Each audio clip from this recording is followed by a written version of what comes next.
irmãos e irmãs do programa Arte Espírita em Foco. Estamos aqui mais uma vez para falarmos sobre arte espírita e trouxemos nesta oportunidade um texto falando sobre o Dia das Mães. O texto é daquele nosso amigo J. Marques, que graciosamente nos oferta material poético para ser lido e comentado. Então, como estamos na época do Dia das Mães, mês de maio, o mês das mães, então nós vamos ler um texto relacionado ao Dia das Mães intitulado Maternidade Divina. Então vamos ler o texto e em seguida nós faremos o comentário. No dia que crucificaram Jesus, Maria recolheu-se mais cedo à sua casa. Perguntava-se: por que crucificaram meu filho? Maria observava as estrelas e indagava-se acerca da maldade humana. Subitamente, Maria viu descer dos céus uma estrela cadente. Ela caiu na terra e transformou-se num belo mancebo. Ele aproximou-se de Maria e disse-lhe: Mãe Divina, por acaso não me reconhece? Maria rebuscou no seu pensamento augusto a face daquele rapaz e não o encontrou. Pesarosa, disse-lhe: Não lembro, meu amigo. Quem és? O moço sorriu e disse-lhe: Quando teu filho nasceu, eu fiz parte da milícia celeste que anunciou a sua chegada no mundo. Venho em nome dele pedir-lhe que abençoe todas as mães do mundo. Na hora do parto, fique ao lado das mães aflitas, imersas nas dores da concepção. Na hora da perda de um filho, fique ao lado das mães sofredoras, dizendo-lhes que também perdeste teu filho injustamente, e amparada na fé em Deus, conseguiste enxugar tuas lágrimas. Quando algum filho for preso, esteja ao lado das mães dos presidiários, dizendo-lhes que, apesar da aparente maldade, existe um anjo no coração daquele que desviou-se no caminho dos crimes. Assim, tu serás a mãe de todas as mães e estará ao lado de todas as mulheres sofredoras. Dito isso, o mancebo desapareceu. Com os olhos banhados de lágrimas, ela disse: Seja feita a tua vontade. No Dia das Mães, lembremos de Maria, recordando que as mães que amam seus filhos recebem a proteção da mãe de todas as mães. Então, feita a leitura do texto, nós vamos comentá-lo linkando com a questão da maternidade. Em primeiro lugar, falando sobre a importância de Maria como essa pessoa, essa personalidade espiritual que é exemplo para todas as mães. E qual é a verdadeira lição, ou a grande lição que Maria deixa para as mães? É o amor incondicional. Porque Maria viu seus filhos viu seu filho, aquele que é o nosso grande exemplo, ser crucificado e não perdeu a fé em Deus, não se revoltou, não se desesperou, procurou se resignar com a vontade de Deus. E quando nós analisamos o exemplo de Maria, e baseados no que a doutrina espírita nos fala, nós entendemos que por que a mãe que sofre a perda de um filho, a mãe que tem o seu filho preso, ou aquela que na hora do parto sofre grandes dores, por que é necessário que a mãe aprenda a grande lição da resignação e da coragem que Maria transmitiu para nós. Porque nós vivemos num mundo de provas e expiações. A condição planetária da nossa Terra ainda é mundo de provas e expiações. O que significa um mundo de provas e expiações? Quais são as características de um mundo nessas condições morais? É um mundo no qual o sofrimento ainda existe, o sofrimento ainda está presente, em que ainda é necessário que nós possamos ressarcir débitos através das dificuldades que a vida nos oferece. E quando Maria veio com a condição de receber no seu ventre aquele que iria direcionar para nós uma outra lição, a lição do amor incondicional, ela sabia intimamente que o seu filho corria perigo. Ela sabia que o seu filho veio trazer uma ideia nova e que ele seria perseguido durante a vida inteira pelos fariseus, pelos fanáticos da época, por aqueles que desejavam calar as suas lições. Então, durante toda a sua vida, Jesus ele foi perseguido. A culminância dessa perseguição foi a traição de Judas. Mas, nós, se não tivermos um olhar mais aprofundado, nós iremos colocar a culpa da traição de Jesus em Judas, como se Judas fosse o único culpado pela traição, pela morte de Jesus. Mas se nós formos analisar, aqueles líderes religiosos da época, eles, de qualquer forma, encontrariam um meio de colocar Jesus numa situação de dificuldade, como foi o que aconteceu. E por quê? Porque Jesus ele trouxe uma ideia de que perante Deus todos os homens são iguais. E Jesus, na sua trajetória, ele foi o primeiro feminista da história da humanidade. Hoje se fala muito em feminismo, mas Jesus foi ele que inaugurou o feminismo, porque ele vivia cercado de mulheres. Então Jesus, ele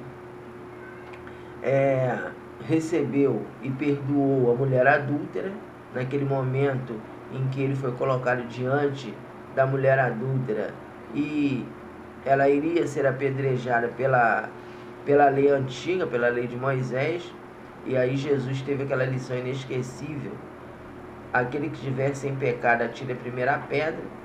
Ele se colocou também diante de Maria de Magdala, que era uma mulher desprezada, que era considerada uma prostituta, alguém que era assediada por 7 demônios, ou, usando uma linguagem espírita, 7 espíritos menos esclarecidos.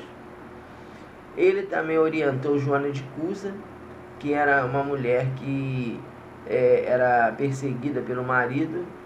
A gente hoje fala em violência doméstica, mas imagina 2022 anos atrás, como que as mulheres sofriam violência doméstica, como é que eram as relações daquela época, muito piores do que hoje. Não estamos querendo justificar o que se faz hoje. Hoje já deveríamos ter um outro olhar, mas eu estou apenas falando que Jesus ele teve cuidado de amparar a mulher para preparar esse caminho no qual hoje a mulher luta pelos seus direitos. Então, naquela época, Jesus deixou essa marca.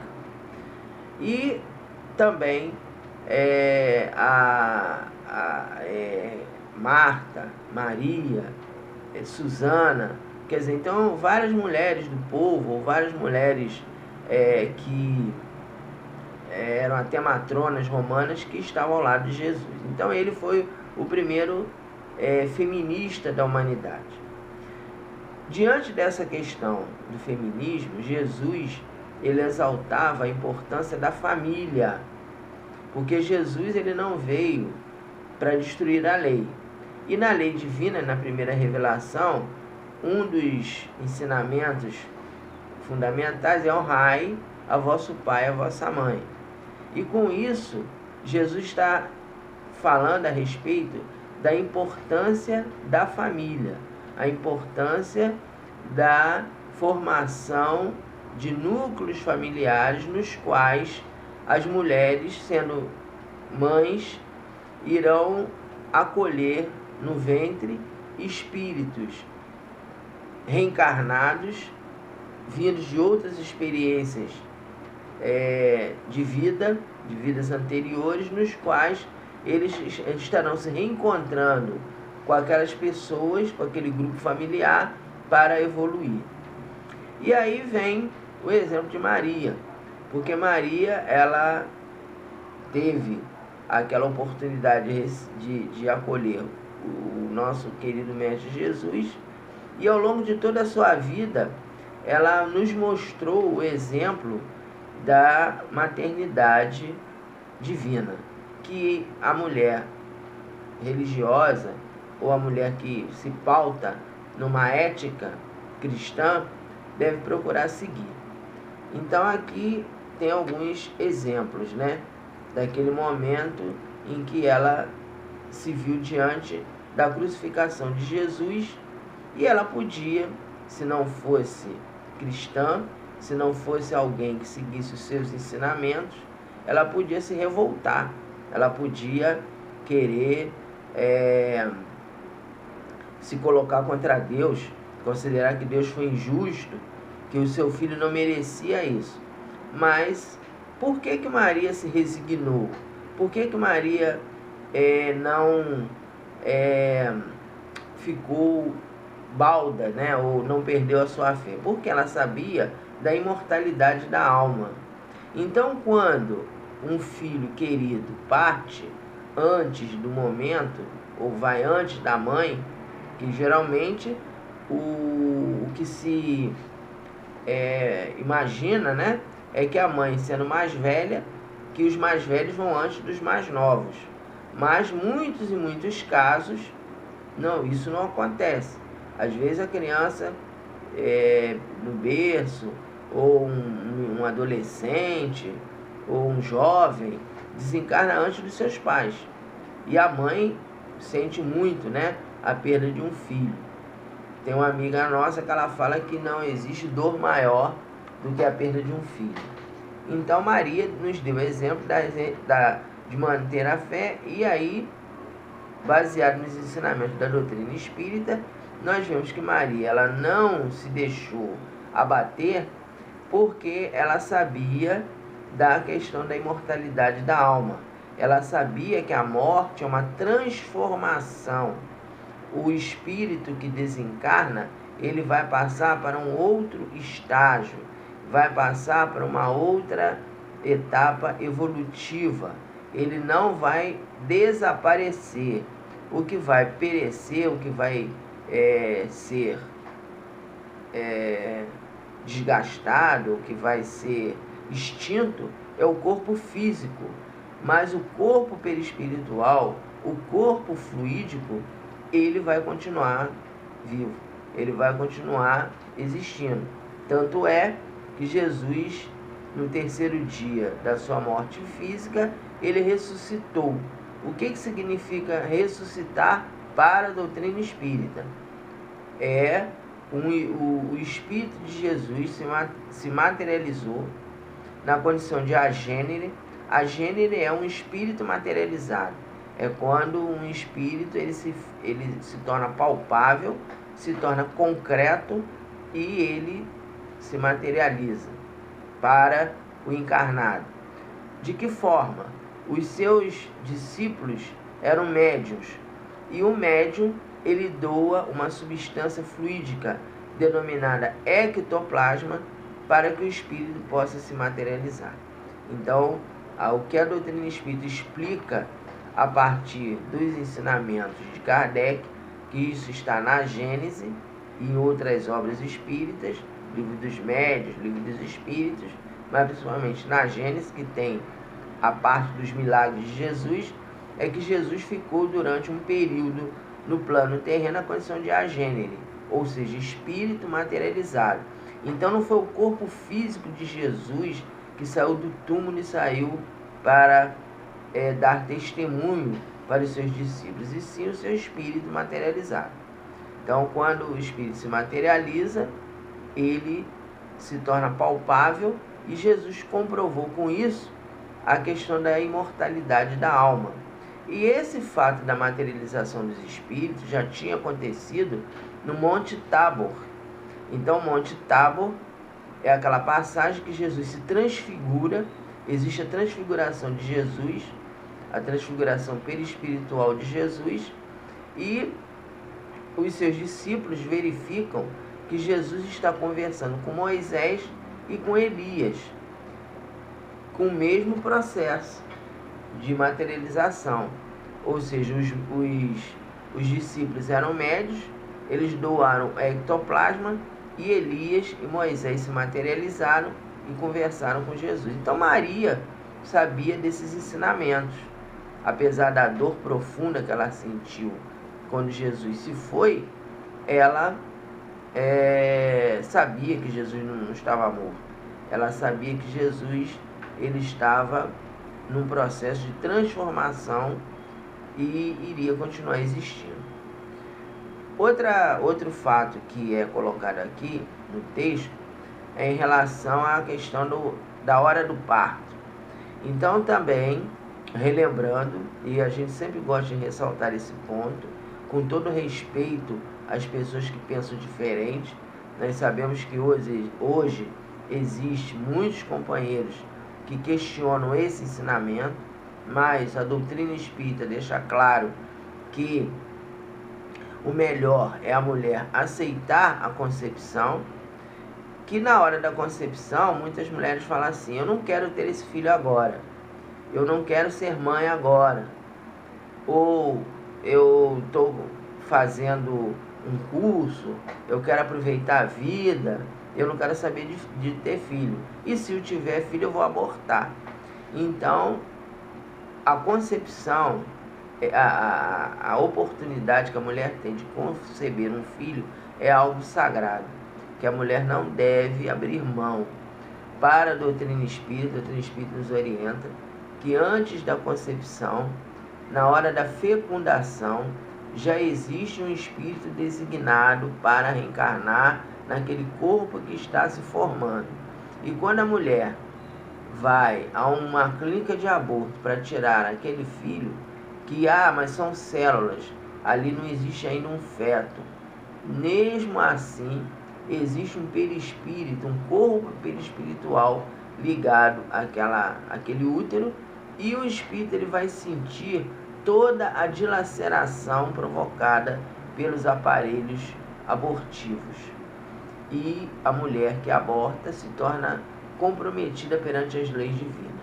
Então, a orientação da doutrina espírita é que se a pessoa não quer ter filho, mas ficou grávida, tenha a criança e coloque para adoção, peça alguém para criar, encaminha para algum parente que queira ter a responsabilidade daquele filho. É melhor do que a pessoa ter o filho e a pessoa depois fazer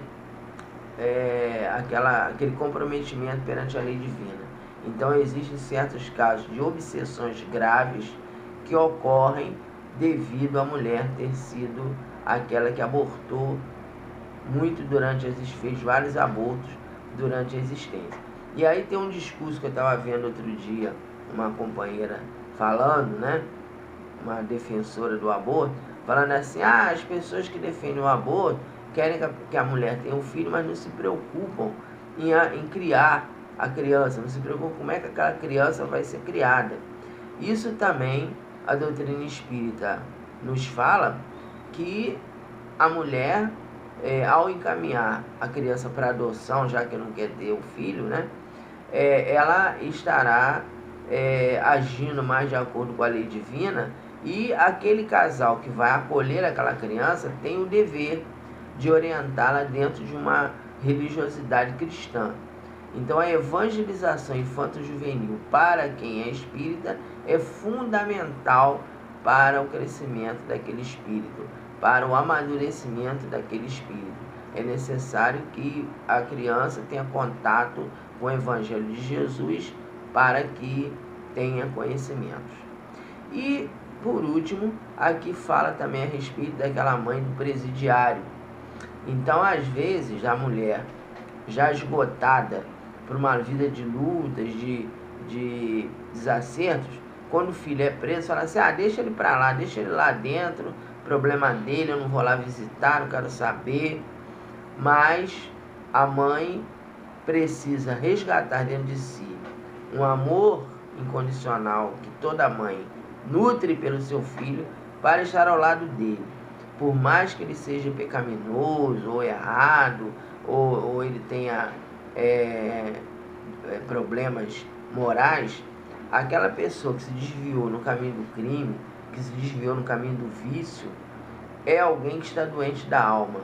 Então existe a compreensão do Espiritismo de que o ser está doente espiritualmente falando. E dentre essas doenças, nós temos também as obsessões. Nós não estamos aqui dizendo que todo mundo que comete erros é porque a culpa é do obsessor. Como alguns companheiros de alguns segmentos falam assim, esse companheiro está agindo assim porque a culpa é do demônio. Não, a doutrina espírita não tem essa concepção de que a culpa é do demônio. Nós sabemos que existe espíritos menos esclarecidos e que às vezes levam o indivíduo a tomar certas atitudes em função de um processo obsessivo. E aí a mãe cristã, cabe a ela acompanhar esse filho, dar a ele o suporte, dar a ele todo o carinho, para que ele consiga se ressocializar. Porque o grande problema também no nosso país é que as pessoas transitam pela aquela questão assim, como foi dito aí por um irmão nosso da política equivocado. Se erguer a arma contra a polícia vai atirar e matar, e é isso que a sociedade deseja. Não, não é isso que a sociedade deseja. Pode até ser que uma parcela da sociedade menos esclarecida, por não ter conhecimento do Evangelho e considerar que a lei de Talião é melhor, né, aquele do olho por olho, dente por dente, pode ser que essa parcela da sociedade deseje esse aspecto. Não é o caso da pessoa que é cristã, daquele que é espírita. Porque nós sabemos que o indivíduo ele vai ficar naquele momento com dificuldade, mas se houver um amparo espiritual, no sentido de orações, de passe, água fluidificada, de visitas fraternas, de culto do Evangelho, aquele ser vai sair daquela condição e vai se ressocializar, ou seja, vai se tornar um homem de bem, vai se tornar uma pessoa de bem. E aí, nós que não somos intolerantes religiosos, vemos que vários companheiros traficantes se tornam evangélicos e depois vão até abrir igrejas, né? Os nossos irmãos evangélicos fazem um trabalho de assistência social, assistência de moralização, de ressocialização muito bom, e visitam esses companheiros, eles se afinizam mais com a religião evangélica e não tem problema nenhum em relação a isso, e muitos deles se tornam pastores de igreja. São aquelas pessoas que eram do crime, eram erradas, eram totalmente equivocadas e se tornam pastores. Então, no caso, a ressocialização é possível. Nós não devemos falar assim, isso aí está perdido, não tem jeito mais, tem que ficar mesmo lá no presídio, deixa para lá e não quero saber. Então a mãe que se baseia em Maria, que entende a maternidade como algo divino, como algo que ela tem sob a sua responsabilidade, um espírito necessitado de ajuda, não abandone seu filho no presídio. Ela irá estar ao lado dele, orientando e o envolvendo. Então, meus irmãos, era isso que a gente tinha que conversar com vocês hoje a respeito do texto, relembrando que a mãe tem que procurar estar ao lado do seu filho desde a concepção, evitando o aborto. O aborto é algo não recomendado pela lei divina. A mulher que aborta, ela vai futuramente responder perante Deus sobre esses atos. Se houver uma concepção, que ela tenha o filho e doe para alguém. No caso da perda de um ente querido, entender que a imortalidade da alma, ela é uma realidade, que você vai ficar afastado temporariamente daquele filho, mas futuramente você vai encontrá-lo no mundo espiritual. E no caso da mãe de presidiários, que essa mulher não abandone seu filho à própria sorte, que ela esteja ao lado dele para orientar. Nós vamos finalizar o nosso trabalho de hoje, nosso programa de hoje, lendo aquelas prosas poéticas que falam sobre Jesus, que é exatamente Jesus e as mulheres. Aquela parte que eu estava comentando com vocês sobre Jesus naquela condição do primeiro feminista do mundo. Então vejam bem o texto. Havia mulheres que tinham sido tocadas pelo seu poema e colocavam à disposição de Jesus bens e mantimentos de suas fazendas. Havia Maria de Magdala, a pecadora que ungiu os pés de Jesus com unguento e os lavou com suas lágrimas. Havia Joana de Cusa e também Susana e muitas outras. Eram mulheres que traziam nos olhos o segredo do amanhecer. Carregavam nas mãos um fardo de emoções infindas que compartilhavam com os sofredores dos caminhos. Mulheres que enxugaram lágrimas ao toque renovador do poema de Jesus, escrevendo-lhe sentimentos e atos de manhã renovada, que mostrava como seria o futuro da humanidade. Mulheres que perfumaram seus cabelos nas essências dos destinos, aumentando a certeza da possibilidade de serem felizes. Mulheres que, amparadas pelo entendimento do sonho de Jesus, sabiam perfeitamente o significado da palavra amor. Sabiam que o verdadeiro amor envolvia acolher nos braços a humanidade inteira, utilizando a palavra fraternidade como um toque universal de carinho, no qual a presença de Jesus fosse possível para o desabrochar de pétalas renovadas no jardim dos sonhos. Eram mulheres que sondavam o infinito em busca do olhar de Deus, pois sabiam que o verdadeiro amor mesclava-se à reverência que deve existir em relação à presença do Pai Celestial em nossas vidas. Mulheres que, anos mais tarde, no momento da crucificação de Jesus, estariam ao lado do poeta divino para presenciar o voo do grande pássaro de Deus rumo aos céus, que juntamente com Nicodemos carregaram o corpo macerado de Jesus em seus braços, envolveram-no com a grandeza de suas lágrimas e, confiantes, aguardaram o instante da ressurreição. Jesus, no terceiro dia, apareceu à convertida de Magdala e pediu-lhe que avisasse os discípulos que sua poesia vencera a morte. Mulheres que, no instante do grande testemunho, desceram aos circos romanos, entoando hossanas, vozes cristalinas erguidas nos céus. Eram mulheres que, amparadas pelo poema de Jesus, aprenderam a sonhar. Que o Mestre Jesus nos abençoe. Um feliz Dia das Mães para todas as nossas amigas que estão transitando na experiência da maternidade, e para aquelas também que são mulheres que ainda não tiveram a oportunidade de terem filhos, mas têm sobrinhos, netos e até animais, né? A gente vê, eu tenho algumas amigas nossas que não são mães, mas tem lá o cãozinho em casa, o gatinho, e tratam aquele ser vivo como seu filho, né? Desenvolvendo o exercício do amor incondicional. Então, um grande abraço para todas as mães, para todas as mulheres. Que Jesus nos abençoe e até a próxima oportunidade. Graças a Deus.